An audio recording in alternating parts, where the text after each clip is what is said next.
Jack Thompson, and I am the Director of Business Development for the Morgantown Area Chamber of Commerce. On behalf of our Board of Directors and our President, Dan Kimball, we'd like to welcome you to the 2014 candidate interviews for the West Virginia House of Delegates, 51st District. Morgantown and Mon County have a lot of issues facing it. We're lucky enough that our economy and the region continue to boom. But with that comes, we have transportation issues, we have housing issues, we have energy issues. What we hope to do today is to get our candidates' viewpoints on each one of those issues. We're going to ask them each 5 questions that they've had in advance, and they'll have 2 minutes each to be able to respond to those questions. Our next candidate is Bill Flanigan, Republican. Hello, I'm Bill Flanigan. Last year, my daughter of 9 approached me about why I yell at the television so much. She gave me a suggestion. She said, "Daddy, stop yelling at the television and go do something about what you think is wrong in our state." I took it upon myself to go ahead and run for the House of Delegates so that I could hopefully do that. I live up on Route 100, went to the WVU Law School. My wife is Melissa Flanigan. She's a doctor at Ruby, and glad to be here. Okay. Transportation is such a major issue in the city of Morgantown and in Mon County. Do you support the draft bill that proposes a county home rule concept for the sole purpose of addressing highway development? If not, what do you propose for highway development and/or improvement? And more importantly, how do you propose that such future improvements be paid for in light of dwindling state and federal resources? Well, I think the best government is a government that's closest to the people. While not all localities are capable of taking on the responsibilities like infrastructure and roads, I believe that Monongalia County is in a position to do so. Anyone who has any experience with government understands that there are few one-size-fits-all solutions that come from Charleston. Monongalia County has different needs than, say, Jackson or Logan County.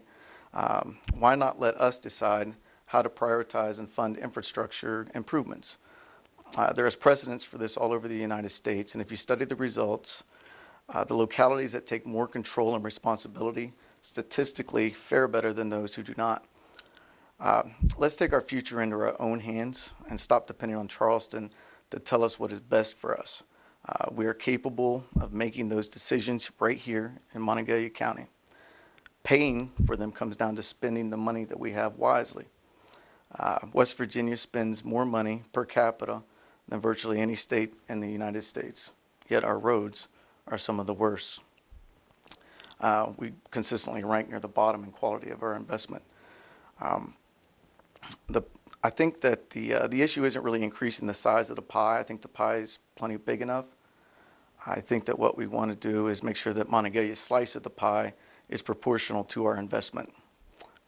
It's simple. We put more money in, so we should get more money back for our local projects and infrastructure. Then we get to decide on how to spend it. That's how Monongalia County can address our current challenges and prepare us for our future needs. We can do it here, give us the control, and not the bureaucrats in Charleston. Affordable entry-level housing is also an issue in our region. How do you propose we address affordable housing needs for people whose income is in the $35,000 to $70,000 range? I think, once again, this comes down to decentralizing the power and returning the decision-making to Monongalia County. Housing is driven by the market and local economy. Monongalia County should not be getting its housing standards from Charleston, where, again, the one-size solution has to fit everything. Boone County and, Pleasant County have different needs than what we have here. So these solutions, they just won't address what we have here adequately. I think we need to incentivize our developers to build in Monongalia County. And I think we can do that by making our own decisions. I think will be one of our first starts. Let's create a pro-growth environment that entices its developers to locate and invest here. I think once we do that, the housing is going to come along with it. And I think that that's going to be our way to our future. What do you believe the Mon County region needs to do to be fully prepared to take advantage of the economic opportunities available in the energy sector, in particular natural gas development? How do you propose that West Virginia is more than an extraction location and reaps the benefits of the secondary economy that accompanies oil and gas development? Yeah, I think due to the widespread regional development in this industry, this is one issue where I believe that it needs to be addressed statewide, and I think it should be addressed in Charleston. We need to incentivize the processing sector to set up here in West Virginia, set up their operations, their plants, so that we're not just simply an extraction destination. We're a full-service oil and gas production location. However, this involves becoming more competitive in our region. We have one of the least friendly business environments in the country. While these companies have no choice but to get their fossil fuels here, they continue to take them and process them in other places. We must change our business practices. We must change the business climate, I should say, in West Virginia to ensure that we can keep them here. I think we must lower our business taxes, reform our insurance, and address our legal climate, which has always been an issue. Doing these things will help ensure businesses want to stay here after the oil and gas is out of the ground, not just while they're extracting it. What are two legislative proposals you would work on to ensure a stronger small business development sector in Mon County and throughout the state of West Virginia? Well, as a small business myself, I'm all for helping out small business develop in Mon County and our state. As a lawyer, I often have people speak to me with a novel startup idea or a small business that they would like to start, and it's almost always asking me the same questions. Where do I start? Who do I ask? Who should I talk to? Should I do an LLC? Should I incorporate? Well, how much will you charge me? I think this need for a lawyer to understand the system is a startup cost that is really hampering our innovation and our innovators. I think one of our main goals, one of my main goals when I decided to run for the House was to find a way to stop the wasteful use of our tax dollars and direct them to setting our future. I think we could easily appropriate money from something like the Greyhound Breeding Fund and direct it towards assisting small business startups. I would propose that these funds be directed to West Virginia legal aid with the express purpose in assisting first-time entrepreneurs in navigating the business startup. Second, as I've already spoken, we've been talking about the infrastructure. I think we often overlook the broadband highway that's needed for future high-tech growth in West Virginia. I believe we should establish better broadband infrastructure throughout our state.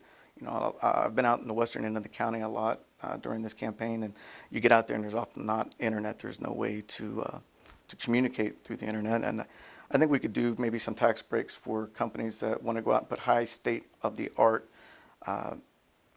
infrastructure for the highway broadband or broadband highway, and in places that might not normally be considered accessible or needed.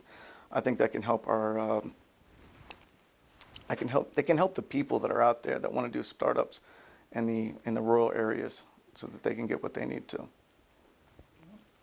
Why should the business community vote for you in this election? Well, I think the statistics speak for themselves. We have one of the worst business climates in the country. Our educational system is highly funded yet underperforming. We spend more than most states on roads, but they are some of our worst. Some of the worst. Our legal system is overcrowded and archaic, and our state government is too big and inefficient as we are the most socialist state in the union, as some reputable sources have recently quoted. How is it possible that we boarded the Forbes ranked #1 state for small business climate in Virginia by a mere line on a map, and yet we have such a difference in where we are in the business world? After 80 years, I think it's time for a change in Charleston. There's been a majority rule there that seems like we are on a consistent basis of not meeting the expectations that I feel we have here in West Virginia, or we should have. We're capable of so much more. We need to look at what can make our state great, and I think that I'm going to go there and provide that leadership to get that done. I'm willing to work with the chambers all across the state chamber, the chamber here in Mon County. I listen to people. I'm a good listener. I'm going to listen to my constituents. I'm going to read every piece of legislation that comes in front of me. and I'm going to try to make sure that we get the right foot in the right direction. Okay, well, All right. Thank you. thank you for coming out today. We appreciate it very much.